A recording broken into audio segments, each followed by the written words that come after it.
Namaskar. A warm welcome to World News in Indian Perspective on All India Radio. This is Gaurav Sharma and with me is Abhineet Shukla bringing glimpses of the world's major development of the day from across the globe. Over the next half an hour, we shall bring you the latest from the world of politics, economy, sports, entertainment and more. The headlines. India assumes presidency of the United Nations Security Council for the month of August. Regular freight train services start between India and Bangladesh on the revived Haldibarri-Chilahati rail route. Indian Army and People's Liberation Army establish hotline. Myanmar's military ruler Min Aung Hlaing announces elections to be held without fail by August 2023. And at the Tokyo Olympics, star shuttler PV Sindhu clinches bronze, creates history by becoming the first Indian woman to bag 2 Olympic medals. Indian men's hockey team defeats Great Britain to enter the semi-finals.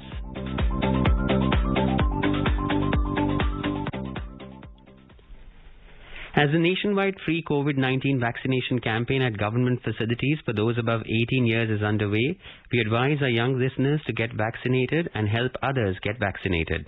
We also advise our listeners not to lower their guard as COVID-19 remains a threat to our health. Please stay at home unless it is essential to go out and continue to follow these 3 simple steps. Wear a face mask, maintain 2 gaz ki doori for social distancing, and focus on hand and face hygiene. For any COVID-related information and guidance, contact the national helpline numbers 011-2397-8046 and 1075. And now the news in detail. India assumed the presidency of the United Nations Security Council on Sunday. India began its 8th tenure at the Security Council when it joined the Council as a non-permanent member in January 2021. Extending his greetings on the occasion, External Affairs Minister of India, Dr. S. Jaishankar, said that India looks forward to working productively with other members. He added that India will always be a voice of moderation, an advocate of dialogue, and a proponent of international law. India took over the reins at the helm of the UN Security Council from France. India's permanent representative to the UN ambassador, Tirumurti, congratulated his French counterpart, Nicolas de Rivière, on his tenure for the month of July. I would like to thank France for presiding over the Council in July. In particular, my dear friend and colleague, His Excellency Ambassador de Rivière, permanent representative of France to the United Nations, who has successfully steered the French presidency through the month. Given his vast experience and insight into the working of the United Nations, especially the Security Council, delineating India's priorities for the United Nations Security Council as President, Ambassador Tirumurti exuded confidence that India will further the cause of international peace and security. During our presidency in August, India is organizing 3 high-level signature meetings focusing on our priority areas, that is, maritime security, peacekeeping, and counter-terrorism. India will also be organizing a solemn event in the memory of peacekeepers. The Security Council will also have on its agenda several important meetings, including Syria, Iraq, Somalia, Yemen, and the Middle East. The Security Council will also be adopting important resolutions on Somalia, Mali, and the UN interim force in Lebanon. I am confident that India's presidency will contribute to strengthen international peace and security further. Regular freight train service started between India and Bangladesh on the revived Haldibarri-Chilahati rail route on Sunday. The rail route has been revived 56 years after being discontinued during the India-Pakistan War of 1965. A report from Prasar Bharati special correspondent in Dhaka. The India-Bangladesh connectivity reached another milestone today when a freight train arrived at Chilahati in Bangladesh from Haldibarri in India. The train had started from Damdim station of the Alipurdwar division in the Northeast Frontier Railway on Saturday. The Haldibarri-Chilahati train route had been restarted 56 years after it was closed during the 1965 war between India and Pakistan. The freight train carried stone chips in 30 wagons. The Haldibarri-Chilahati train link will provide a shorter route for transit of goods into Bangladesh from Assam, West Bengal, Nepal and Bhutan. With the opening of this route, commodities such as stone chips and boulders, food grain, fish, limestone, wood and timber can be exported to Bangladesh from India. From Bangladesh, all exported items can be imported into India. Haldibari-Chilahati is the fifth rail route being operationalized between the two countries. The route was inaugurated on 17 December last year during the virtual summit between Prime Minister Narendra Modi and Prime Minister Sheikh Hasina of Bangladesh. The route will also promote tourism between the two countries when passenger trains start operating. It will allow tourists from Bangladesh to visit places like Darjeeling, Sikkim, Duars and countries like Nepal and Bhutan. Rajesh Jha, AIR News, Dhaka. The Indian Army and the People's Liberation Army of China established a hotline on Sunday. In a statement, India's Defence Ministry said that a hotline was established between Indian Army at Kongra La in North Sikkim and the People's Liberation Army at Khamba Dzong in Tibetan Autonomous Region. This will further the spirit of trust and cordial relations along the borders. The event coincided with the PLA Day. The Defence Ministry said the armed forces of the two countries have well-established mechanisms for communication at ground commanders level. These hotlines in various sectors go a long way in enhancing the same and maintaining peace and tranquility at the borders. The inauguration was attended by ground commanders of the respective armies. A message of friendship and harmony was also exchanged through the hotline. Indian naval vessel INS Tabar, as part of the ongoing overseas deployment, entered Port Stockholm on Friday. This is the first visit of an Indian Navy ship to Stockholm in nearly 2 decades. The commanding officer, CEO, INS Tabar, accompanied by Indian Defence Attaché, called on Mr. Tanmay Lal, the ambassador of India to Sweden and Latvia at the Indian Embassy in Stockholm. The CEO briefed the ambassador on the ship's current deployment and presented him the ship's crest. The Indian ambassador, during his visit to the ship on the 31st of July, conveyed his appreciation for the role played by the Indian Navy in safeguarding the maritime interests of the country, diplomacy, through port visits and in undertaking humanitarian assistance and disaster relief tasks as and when needed. Chief of the Myanmar military, Min Aung Hlaing, said that multi-party elections would be held without fail by August 2023. He made the announcement in a televised address on Sunday, which is the 6-month anniversary of the coup that ousted civilian leader Aung San Suu Kyi's ruling party. Myanmar's military ruler promised new multi-party elections and said his government is ready to work with any special envoy named by the Association of Southeast Asian Nations, ASEAN. He called ousted civilian leader Aung San Suu Kyi's ruling party members as extremists and accused them of inciting violence. ASEAN foreign ministers are to meet on Monday. According to reports, diplomats say they aim to finalize a special envoy tasked with ending violence and promoting dialogue between the junta and its opponents. The army seized power on February the 1st from the civilian government led by Aung San Suu Kyi after her ruling party won elections that the military alleges were tainted by fraud. Under India's nationwide COVID-19 vaccination drive, so far more than 47 crore 2 lakh doses have been administered. The Health Ministry said in the last 24 hours more than 60 lakh vaccine doses were administered. During the same period, over 39,000 patients recovered. COVID-19 recovery rate today stands at 97.36%. Till now, more than 3 crore 8 lakh people have recovered from COVID-19. India reported over 41,831 new cases in the last 24 hours. The active caseload in the country is now over 4,10,000. Active cases constitute 1.3% of total cases. Daily case positivity rate is at 2.34% and remains below 5%. 541 deaths were reported in the last 24 hours. Now let's take a look at the coronavirus updates from around the world. In the UK, leading businesses to join the national effort to further drive uptake in young people. In a statement, the UK government said that Uber, Bolt and Deliveroo were among those to offer incentives for people to get the job, with more set to join soon. Young people were urged to get the jab to protect themselves and loved ones and support a cautious return to normal life.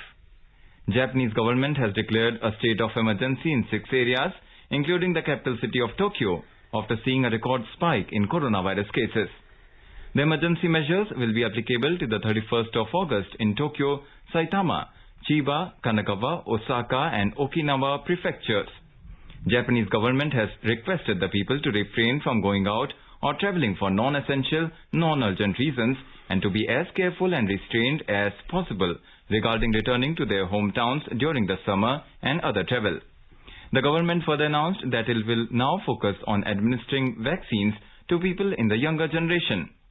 Israel has begun vaccinations for children between the ages of 5 and 11 at risk of health complications. The country has said that everyone above 60 who have received the second shot at least 5 months ago will become eligible for a third booster shot of the COVID vaccine. Saudi Arabia opens its border to fully vaccinated tourists from Sunday. Visitors will not be required to quarantine if they can provide health authorities with a negative COVID-19 report. In today's Hotspot section, we bring you a discussion on India's elevation to the presidency of the United Nations Security Council. In conversation are KP Fabian, former diplomat, and Nidova Roy Chaudhary, a journalist.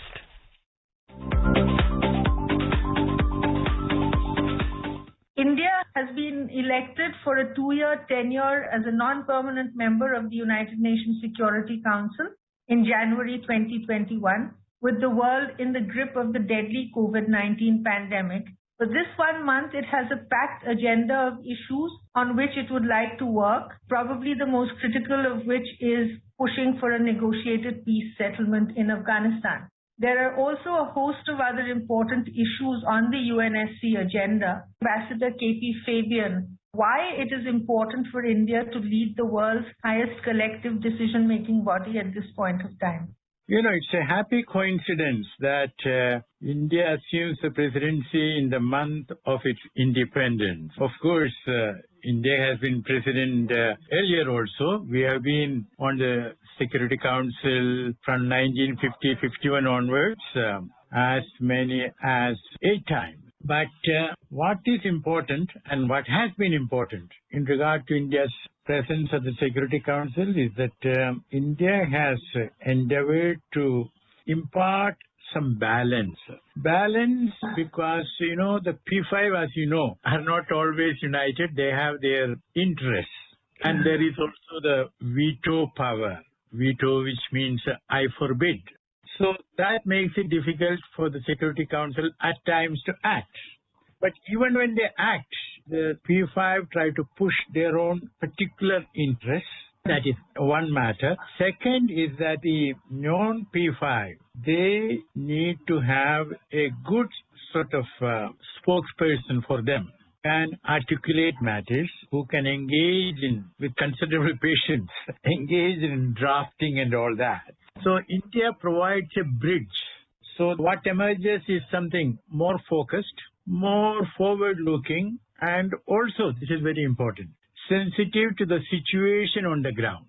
The Maldivian Foreign Minister Abdullah Shahid was here in India last week in his capacity as the President-elect of the 76th session of the United Nations General Assembly, which the high-level segment of which begins in September. When Mr. Shahid visited India, he met with Prime Minister Narendra Modi, and they talked about issues that should be on the United Nations agenda, including, of course, a reform of some of the UN organs.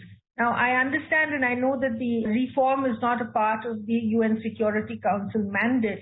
But, for example, Ambassador Tirumurthy, our permanent representative there, has said that it is time for the UN Security Council to take a holistic approach to the issue of maritime security that safeguards the common prosperity of all countries. Now, how can a country like India go about pursuing this kind of an issue? How is it taken forward, Ambassador? Because you would be familiar with the functioning of the organization. Before answering that question, may I say a word about the present structure of the Security Council and of the need to sort of change it, if I may. See, what happened was that it was President Roosevelt who had this idea of having another international organization to succeed the League of Nations. And his idea was that in the global village, we need some policemen. That means the rest of the population should be disarmed. He started with 4 policemen, that is United States, United Kingdom, USSR, and China. Well, when it came to Churchill, he was scandalized that China should be there, but being very clever, a negotiator, he said that he would agree to China provided Roosevelt brings in France, which was, getting liberated at that time. When it came to Stalin, he was more than scandalized that, and quoting his own word, an Asiatic power should be sitting in judgment upon us Europeans. But finally he agreed, but then there was a little bit of quid pro quo and the veto came into force. That is, Stalin was scared, and I suppose reasonably scared, that the United States will have such overwhelming support both in the General Assembly and in the Security Council that USSR will be forced into situations not to its advantage. That is why it came. Now, that was a structure, perhaps it was good enough post-1945 for a couple of years. But after decolonization and after the collapse of the Cold War, this structure needs to be changed. But anyway, as you yourself said, it is perhaps not at the Security Council for action in that direction will be taken for provisions in the Charter. Coming to maritime security is important for all countries. And what is required is the seaborne trade should be able to go without any problem. Comes to military ships and armed military ships, it's a different matter. Now, what we have witnessed is that as regards the South China Sea, People's Republic of China has extended its control and occupation beyond the lines sanctioned by the UNCLOS, that is United Nations Law on the Sea Convention. And as you know, the other day, America sent a ship there. So we have a problem. We have to make sure that the Indo-Pacific should remain under nobody's control, but it should be a zone of peace and for peaceful commerce and for cooperation. Because what India has in mind in Indo-Pacific is not ganging up against anyone, confrontation with anyone. No, it is cooperation with everyone. And if there are obstacles to that cooperation, well, they should be removed as best as possible. So the Security Council is certainly a forum where this can be discussed, but sound a word of caution that because China and Russia, as I mentioned, are veto-wielding powers, we should not expect immediate progress.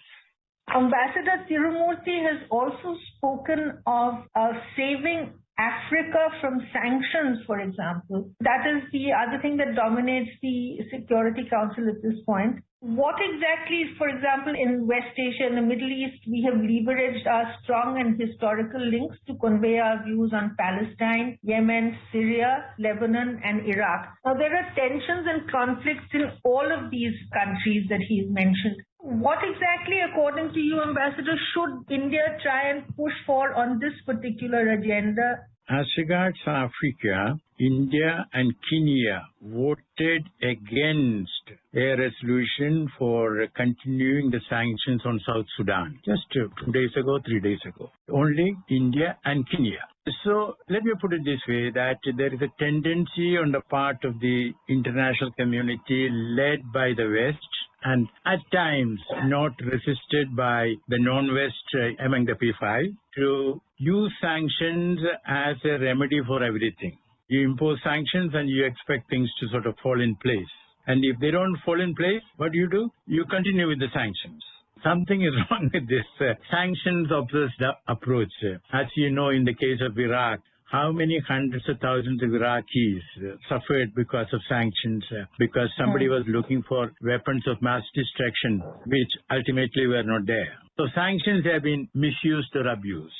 So India's efforts to make sure that the African countries which get into this trouble are given relief, that's very, very important. Now, coming to the second part, we all know what is happening, say, in Yemen, for example. There, I think there is scope for progress, because what is happening is that there is almost a military stalemate. between the Houthis and the Saudi Arabia-led coalition. In fact, I said almost because actually the Houthis are making incremental gains. So it's not exactly a stalemate. And in Saudi Arabia also there is a reckoning that this war they started in, recall, March 2015, chasing what I call a mirage of military victory. It was Operation Decisive Storm, as they called it.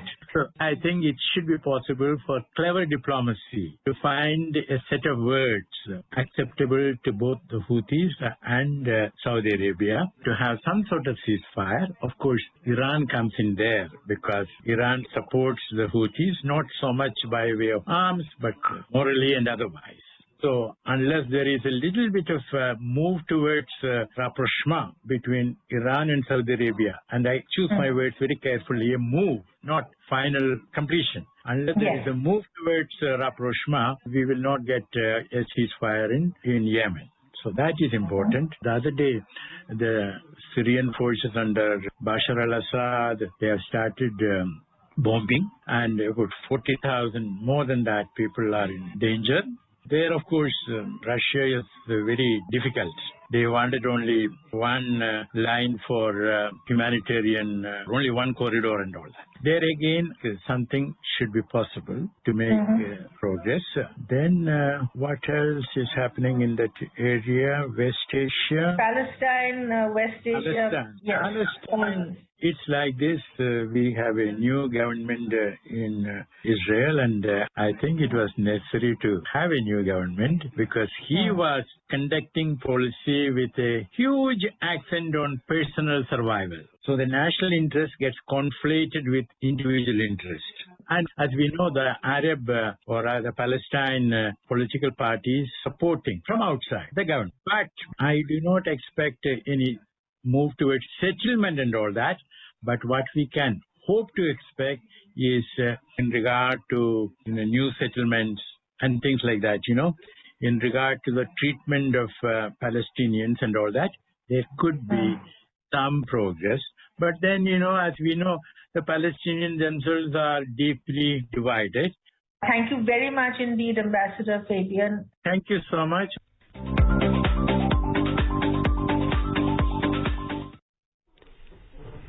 India's Minister for Commerce and Industry, Mr. Piyush Goyal, has expressed satisfaction over the reforms introduced in examining and granting of patents, designs, copyrights and trademarks. In a statement, the ministry said that the ease of doing business will go a long way in catapulting India as an innovation hub. The minister reviewed the functioning of the Office of Controller General of Patents, Designs and Trademarks in Mumbai on Saturday and deliberated on ways to build a robust intellectual property rights infrastructure. The statement added that India has seen a fourfold increase in patent and trademark registrations during the last 5 years. It also stated that India's ranking in the Global Innovation Index is up from the 81st to the 48th position. This is All India Radio giving you the news. For quick news updates round the clock, follow us on Twitter at AIR News Alerts.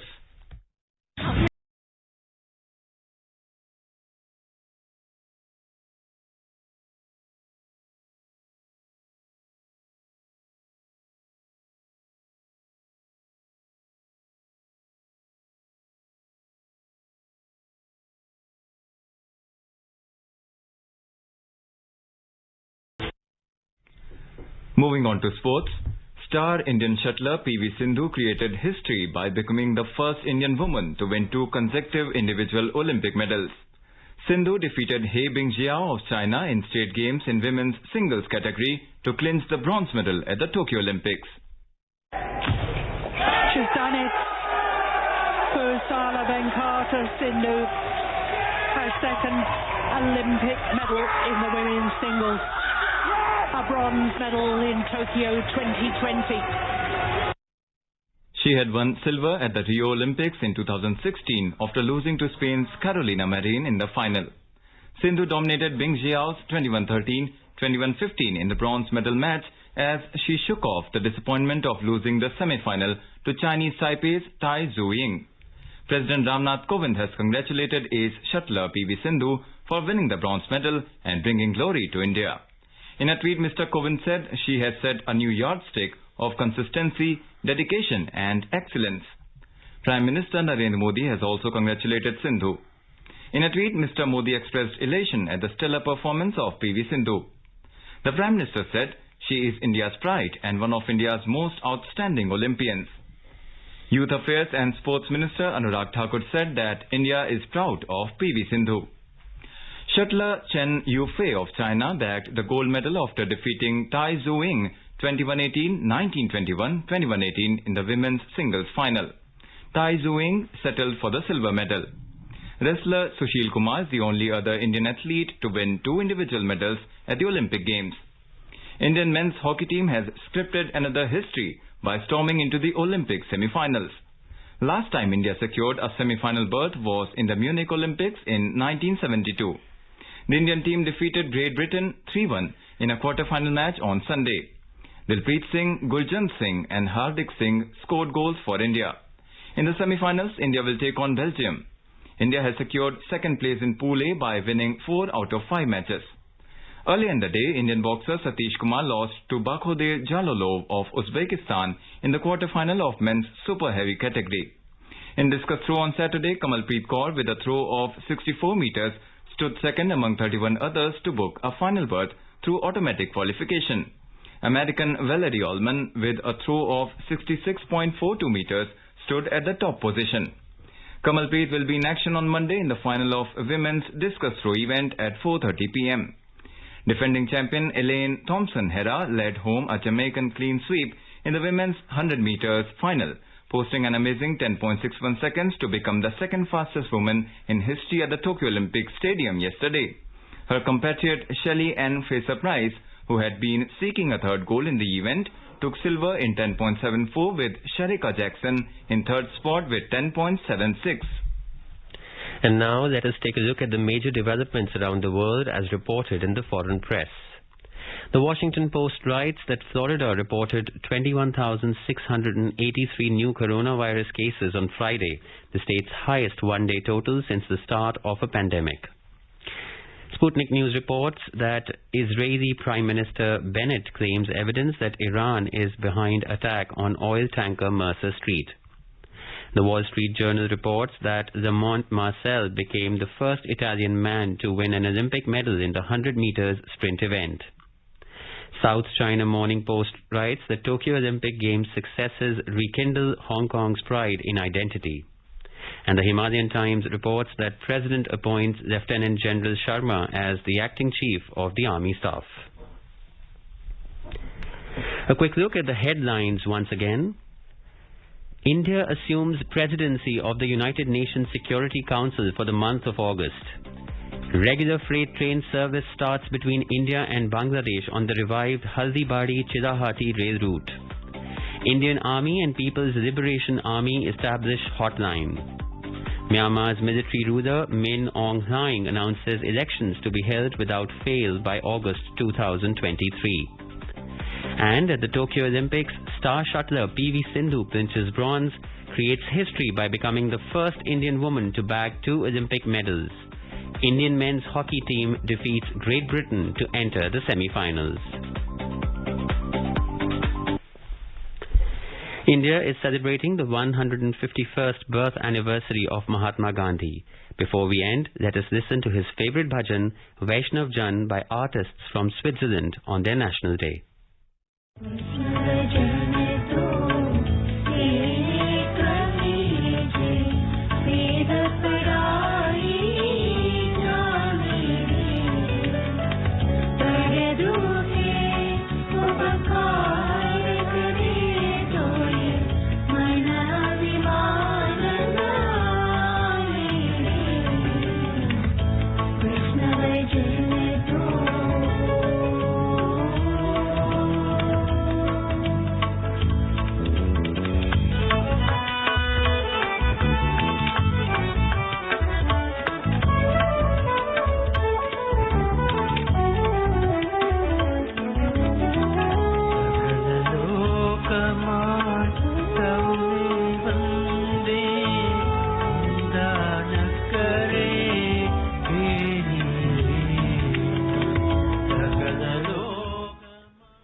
And with that, we end this bulletin. We'll be back at the same time tomorrow with the next edition of World News.